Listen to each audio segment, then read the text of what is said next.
আমি না বুঝিয়া বন্ধুর শোনে, না বুঝিয়া বন্ধুর শোনে, ফিরিতে বাড়াইলাম ও তার দেখা না পাইলাম, শুধু ভালোবাসিলাম তার দেখা না। আপনার টিকটক ভিডিও ভাইরাল না হওয়ার কারণ হলো কারণ আপনি সঠিক নিয়মে টিকটকে ভিডিও বানাতে পারেন না, ভুল নিয়মে আপনি টিকটকে ভিডিও বানাচ্ছেন, এই জন্য আপনার টিকটক ভিডিও ভাইরাল হয় না।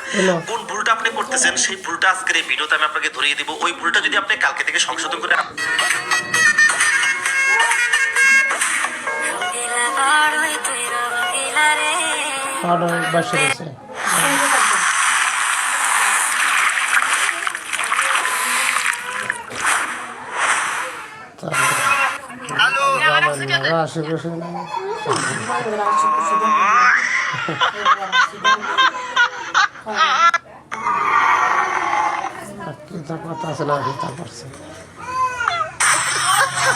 সুমাইয়ার আম্মু যখন আপনাকে এক্স বলে তখন কি ভালো থাকেন?